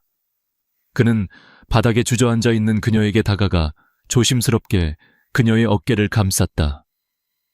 그의 손길에 서아의 울음이 더욱 거세졌다. 하지만 그것은 더 이상 절망의 울음이 아니었다. 긴 세월의 응거리가 녹아내리는 구원의 눈물이었다. 미안하오. 태준의 목소리가 낮게 잠겨 있었다. 그의 인생에서 단 한 번도 해본 적 없는 말이었다. 내가 모든 것을 망쳤어. 정말 미안하오. 그는 그녀를 부축해 일으켰다. 그의 차가운 성체와도 같았던 펜트하우스에서 두 사람은 처음으로 서로의 상처를 마주보고 있었다. 하지만 그들이 과거의 상처를 보듬을 시간은 길지 않았다. 바로 그 순간 강태준의 제국을 향한 가장 거센 공격이 시작되고 있었다. 다음 날 아침 금융시장은 타이탄 코퍼레이션에 대한 악의적인 루머로 뒤덮였다. 타이탄 이노바텍 인수의 과도한 비용 지불, 승자의 저주 시작되나 내부자 폭로 강태준 회장의 독단적 결정으로 타이탄 재무 건전성 심각한 위기, 최진우 부사장이 흘린 거짓 정보들이었다. 그는 이노바텍과의 합병 계약서 중 일부 내용을 교묘하게 왜곡하고 타이탄의 재무 상태가 실제보다 훨씬 위험한 것처럼 부풀려 언론에 유출했다. 시장은 즉각 반응했다. 타이탄의 주가는 개장과 동시에 폭락하기 시작했다. 설상가상으로 그가 매수해둔 이노바텍의 내부자는 타이탄의 불안정한 리더십에 대한 우려를 표명하는 메모를 유출하며 합병 자체에 대한 불신을 키웠다. 태준의 휴대폰은 쉴 새 없이 울렸다. 이사들의 항의 전화, 주주들의 원성, 그리고 그의 리더십을 의심하는 목소리들. 어제까지만 해도 극적인 협상 타결로 그를 칭송하던 세상이 하루아침에 등을 돌리고 있었다. 그는 서재에 틀어박혀 사태를 수습하려 애썼다. 하지만 그의 마음은 두 개의 전쟁터에서 동시에 싸우고 있었다. 하나는 최진우가 일으킨 외부의 전쟁이었고, 다른 하나는 윤서아와 민호, 그리고 자신의 과거와 싸우는 내면의 전쟁이었다. 그는 태어나서 처음으로 모든 것이 자신의 통제를 벗어나고 있다는 무력감을 느꼈다. 그가 지친 얼굴로 책상에 앉아 있을 때 서아가 조용히 서재로 들어왔다. 그녀의 손에는 따뜻한 차 한 잔이 들려 있었다. 그녀의 눈은 더 이상 두려움이나 슬픔에 젖어 있지 않았다. 오히려 폭풍의 눈처럼 고요하고 맑았다. 괜찮으세요? 그녀는 더 이상 그를 회장님이라고 부르지 않았다. 태주는 고개를 저었다. 최진우 짓이야. 내가 잠시 흔들리는 틈을 타 내 목을 조르러 온 거지. 최진우 부사장. 서아가 나지막이 그 이름을 읊조렸다. 그리고 잠시 망설이더니 결심한 듯 입을 열었다. 그녀의 말은 태준이 전혀 예상하지 못했던 새로운 진실을 담고 있었다. 5년 전에도 그랬어요. 뭐라고? 당신 아버님께서 저를 불러내셨을 때 그분 옆에는 항상 최진우 부사장이 있었어요. 아버님께 당신과 저에 대해 거짓 보고를 올리고 저를 내쫓을 계획을 부추긴 사람이 바로 그 사람이었어요. 그는 그때부터 당신의 가장 약한 부분을 찾고 있었던 거예요. 세화의 폭로는 조각나 있던 퍼즐의 마지막 조각이었다. 태준의 머릿속에서 모든 것이 하나로 연결되었다. 최진우는 단순히 자신의 자리를 노리는 경쟁자가 아니었다. 그는 5년 전부터 자신의 인생을 망가뜨리기 위해 기회를 엿보던 뱀이었다. 아버지의 의심을 증폭시키고 자신과 서아의 관계를 파국으로 몰고 간 배후. 그 모든 비극의 시작점에 최진우가 있었다. 지독한 분노가 태준의 머리끝까지 치밀어 올랐다. 하지만 동시에 그의 머릿속은 놀라울 정도로 차갑게 식었다. 혼란스러운 안개가 걷히고 적의 얼굴이 선명하게 드러났다. 그는 서아를 바라보았다. 그녀는 더 이상 자신의 과거에서 비롯된 골칫거리나 지켜야 할 약점이 아니었다. 그녀는 적의 전술을, 그 비열한 역사를 알고 있는 유일한 사람이었다. 그녀는 그의 가장 강력한 동맹이 될 수 있었다. 그때 최진우가 했던 말이나 행동 기억나는 거 있어? 아주 사소한 거라도 좋아. 태준이 물었다. 그의 목소리에는 절박함이 묻어 있었다. 그것은 CEO가 가사도우미에게 내리는 명령이 아니었다. 한 남자가 자신의 파트너에게 도움을 요청하는 목소리였다. 서아는 잠시 눈을 감고 과거를 더듬었다. 그리고 희미한 기억 하나를 끄집어냈다. 그가 스위스 은행 계좌에 대해 이야기하는 것을 들었어요. 페르스스라는 이름의 페레우스스. 그 이름을 듣는 순간 태준의 눈이 번뜩였다. 페르스스는 최진우가 오래전에 해산시킨 자신의 개인 투자 회사의 이름이었다. 하지만 그가 그 이름으로 스위스의 비밀 계좌를 가지고 있다면 이야기는 달라진다. 그곳이 바로 그의 모든 비자금과 검은 거래의 온상일터였다. 세호아 씨. 태준이 그녀를 불렀다.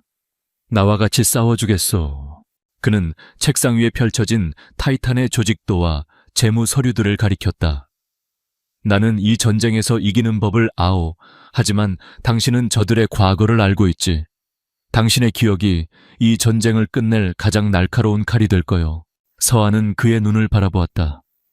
그의 눈에는 더 이상 오만한 지배자의 모습이 없었다. 오직 자신과 같은 상처를 가진, 그리고 이제는 같은 적을 가진 한 남자의 모습만이 존재했다. 그녀는 조용히 고개를 끄덕였다. 네, 당신을 돕겠어요. 우리 아들을 위해서, 그리고 우리를 위해서. 그녀의 손이 서류 위에서 그의 손과 스쳤다. 그 순간 두 사람의 기묘한 동맹은 완벽한 전쟁 파트너십으로 거듭났다. 그날 밤 강태준의 서재는 불이 꺼지지 않았다. 차가운 고독의 상징이었던 그 공간은 이제 두 사람이 함께 적의 심장을 겨누는 작전실이 되었다. 잠든 민호의 고른 숨소리를 배경음 삼아 그들은 밤을 새워 최진우의 제국을 무너뜨릴 계획을 세우기 시작했다.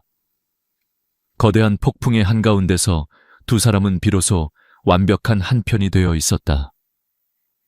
강태준과 윤서아의 작전실이 된 펜트하우스의 서재는 타이탄 코퍼레이션의 그 어떤 회의실보다 더 숨가쁘게 돌아갔다.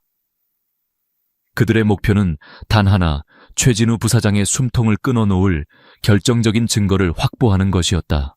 페레우스스. 태주는 스위스에 있는 자신의 비밀 법무팀에 연락했다. 최진우 부사장 명의로 된 페르스스라는 이름의 모든 계좌를 찾아내. 국제사법공조를 통해서라도 24시간 내로 계좌를 동결하고 모든 거래 내역을 확보해. 그의 명령은 전쟁 선포와도 같았다. 타이탄의 모든 정보력과 법무팀이 총동원되었다. 그가 거대한 기계를 움직이는 동안 서아는 그의 옆에서 또 다른 중요한 역할을 하고 있었다. 그녀는 5년 전의 기억을 퍼즐 조각처럼 맞추며 최진우의 과거 행적을 재구성했다. 얼마 지나지 않아 스위스에서 데이터가 쏟아져 들어오기 시작했다. 페르스스 계좌의 입출금 내역은 수백 페이지에 달했다. 그 안에는 수많은 유령 회사와 차명 계좌의 이름들이 암호처럼 얽혀 있었다. 이 회사 이름 익숙해요. 서아가 한 유령 회사의 이름을 가리켰다. 5년 전 최진우 부사장이 아버님께 저에 대한 거짓 보고를 올릴 때 증거 자료로 내밀었던 서류에 있던 회사예요. 서아의 기억은 결정적이었다. 그녀가 짚어낸 몇 개의 이름들을 단서로 태준의 팀은 최진우의 과거 비자금 흐름과 현재의 주가 조작 세력 사이의 연결고리를 찾아내는 데 성공했다. 최진우는 5년 전부터 페르스스 계좌를 통해 비자금을 조성하고 그 돈으로 사람을 매수하고 타이탄의 주가를 흔들어 왔던 것이다. 이번 이노바텍 건 역시 그가 오래전부터 계획해온 쿠데타의 마지막 단계였다. 모든 증거가 확보되자 태주는 마지막 덫을 놓았다. 그는 일부러 최진우의 공격에 속수무책으로 당하는 척 연기했다. 주가는 계속 폭락했고 이사회는 패닉에 빠졌다. 마침내 자신이 완전히 승기를 잡았다고 확신한 최진우가 움직였다. 그는 긴급 이사회를 소집하여 강태준 회장 해임안을 상정했다. 그가 오랫동안 기다려온 순간이었다. 긴급 이사회가 열리는 날 회의실의 분위기는 그 어느 때보다 무겁고 살벌했다. 모든 이사들의 얼굴에는 불안과 불신이 가득했다. 최진우는 승리자의 여유로운 미소를 지으며 회의장에 들어섰다. 존경하는 이사님들. 최진우가 단상에 서서 비통한 표정으로 연설을 시작했다. 저는 오늘 너무나도 참담한 심정으로 이 자리에 섰습니다. 강태준 회장의 독단적이고 무책임한 경영으로 우리 타이탄은 창사 이래 최대의 위기를 맞고 있습니다. 더 이상은 좌시할 수 없습니다. 회사를 구하기 위해 저는 강태준 회장의 해임을 정식으로 건의하는 바입니다. 그의 선동적인 연설에 몇몇 이사들이 동조하며 고개를 끄덕였다. 모든 것이 그가 그린 그림대로 흘러가고 있었다. 마침내 의장이 태준에게 발언권을 주었다. 모두의 시선이 그에게 쏠렸다. 그가 어떻게 변명하고 어떻게 무너질 것인지. 태준은 천천히 자리에서 일어났다. 그의 얼굴에는 어떤 감정도 읽을 수 없었다. 최진우 부사장의 말대로 회사가 위기인 것은 사실입니다. 그의 차분한 인정에 회의장은 더욱 술렁였다. 하지만 그 원인은 이노바텍 합병이 아닙니다. 태준은 회의실에 모인 모든 사람들을 천천히 둘러보았다. 이 위기는 이 자리에 있는 누군가에 의해 의도적으로 조작된 추악한 범죄의 결과물입니다. 그의 말이 끝나자마자 그의 뒤에 있던 대형 스크린이 켜졌다. 화면에 나타난 것은 페르스스 계좌의 복잡한 자금 흐름도였다. 이것은 최진우 부사장이 스위스 은행에 개설한 차명 계좌 페르스스의 거래 내역입니다. 최진우의 얼굴이 하얗게 질리기 시작했다. 무슨 저건 조작이야. 조작인지 아닌지는 곧 알게 되겠죠. 태주는 그의 말을 무시하고 증거들을 하나씩 공개하기 시작했다. 페르스스 계좌에서 흘러나온 자금이 어떻게 유령 회사를 거쳐 이노바텍의 임원에게 전달되었는지, 그리고 어떻게 타이탄 주식을 공매도하는 세력의 군자금으로 사용되었는지가 명백하게 드러났다. 서아가 기억해낸 과거의 증거들은 그의 범죄가 일회성이 아닌 5년간 지속된 상습적인 행위였음을 증명했다. 최진우 부사장은 5년 전 저의 아버님을 속이고 제 사생활을 파괴하려 했던 그 순간부터 타이탄을 삼킬 계획을 세워왔습니다. 그는 회사를 위기처럼 보이게 만들어 여러분을 속이고 저를 끌어내린 뒤 이 회사를 자신의 왕국으로 만들려 했던 것입니다. 모든 진실이 밝혀지는 순간 회의장은 충격과 분노로 들끓었다. 이사들은 자신들이 한 사람의 야심에 놀아났다는 사실에 치를 떨었다. 최진우는 모든 것을 잃었다는 표정으로 그 자리에 주저앉았다. 최진우 부사장의 해이만이 아닌 최진우 부사장에 대한 불신이만을 상정합니다. 한 이사가 분노에 차 소리쳤다. 만장일치였다. 바로 그때 회의실의 문이 열리고 검사들과 수사관들이 들이닥쳤다. 태준의 법무팀이 이미 모든 증거를 검찰에 넘긴 후였다. 업무상 배임 및 자본시장법 위반 혐의로 최진우 씨를 긴급 체포합니다. 최진우는 수사관들에게 끌려나가며 마지막으로 태준을 노려보았다. 그의 눈에는 증오와 함께 이해할 수 없다는 의문이 담겨 있었다. 자신이 어떻게 패배했는지 그는 끝까지 알지 못했다. 모든 것이 끝났다. 회의장은 여전히 혼란스러웠지만 태준은 그 중심에서 고요했다. 그는 단상에서 내려와 창밖을 바라보았다. 길고 길었던 싸움이 드디어 막을 내렸다. 그는 회의실 뒤편에 서 있는 김 비서와 눈을 마주쳤다. 김 비서가 그에게 조용히 고개를 숙여 보였다. 태준은 주머니에서 휴대폰을 꺼냈다. 액정에는 서에게서 온 짧은 문자 한 통이 떠 있었다. 민호가 아빠를 기다려요.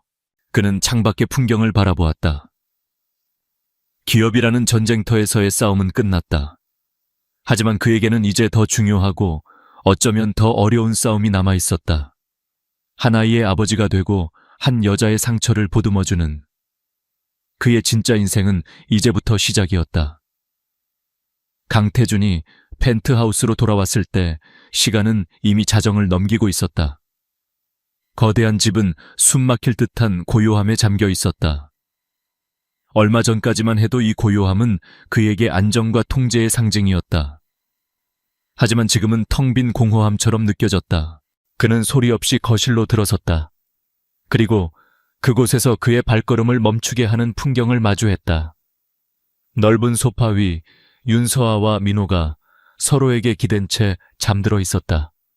서아의 팔은 아이를 부드럽게 감싸고 있었고 민호는 엄마의 품이 세상에서 가장 안전한 곳이라는 듯 평온한 얼굴로 잠들어 있었다. 태준은 그 자리에 서서 두 사람의 모습을 한참 동안 바라보았다. 자신의 제국을 지키기 위해 복수를 위해 치열한 전쟁을 치르고 돌아온 그를 기다리고 있는 것은 바로 저 작은 평화였다. 그는 자신이 정말로 지키고 싶었던 것이 무엇인지 그 순간 깨달았다. 타이탄 코퍼레이션의 왕좌가 아니었다. 바로 저 두 사람, 자신의 잃어버렸던 가족이었다. 그는 조용히 다가가 자신의 자켓을 벗어 두 사람의 몸 위에 조심스럽게 덮어주었다. 그의 손길이 닿자 서아가 희미하게 눈을 떴다. 그녀는 태준을 보고 놀랐지만 이내 그의 눈빛에 담긴 따뜻함을 읽고는 조용히 미소 지었다. 다음 날부터 강태준의 세상에는 작은 변화들이 일어나기 시작했다.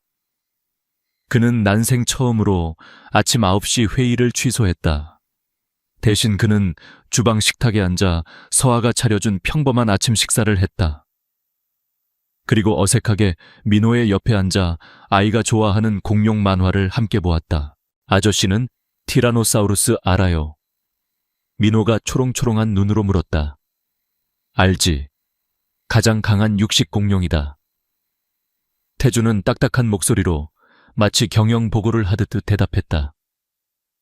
우와, 어떻게 알았어요? 아저씨도 공룡 박사님이구나.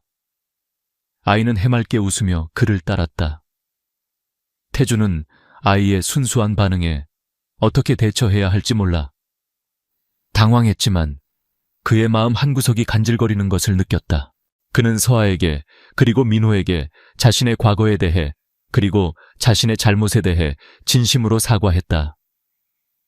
그는 그녀에게 최고의 변호사를 붙여 5년 전 강 회장에게 당했던 모든 일에 대한 법적인 보상을 받게 해주려 했다. 하지만 서아는 고개를 저었다. 괜찮아요. 이제 다 지난 일이에요. 저는 돈을 바라는 게 아니에요. 그저 민호가 상처받지 않고 평범하게 자라길 바랄 뿐이에요. 그녀의 말에 태준은 자신이 여전히 틀렸다는 것을 깨달았다. 그는 또다시 돈과 권력으로 모든 것을 해결하려 했던 것이다. 그는 그녀가 그리고 민호가 진정으로 원하는 것이 무엇인지 배워야만 했다. 그는 주말에 처음으로 일을 쉬었다. 그리고 두 사람을 데리고 공원으로 나갔다. 그는 다른 아빠들처럼 민호를 목마 태워주었고 서툴게 아이스크림을 사주었으며 함께 비눗방울을 불었다. 아이의 웃음소리가 공원에 울려 퍼질 때마다 태준의 마음속에 있던 얼음벽이 조금씩 녹아내렸다. 어느 날 저녁 그는 두 사람에게 말했다. 이 집을 떠나야겠소. 세화와 민호가 놀라 그를 쳐다보았다. 이곳은 너무 크고 차갑고 무엇보다 우리에겐 아픈 기억이 너무 많은 곳이야. 그는 서아를 바라보며 말했다. 우리에겐 새로운 집이 필요해. 정원이 있고 민호가 마음껏 뛰어놀 수 있고 당신이 좋아하는 꽃을 심을 수 있는 그런 집. 그는 더 이상 명령하지 않았다.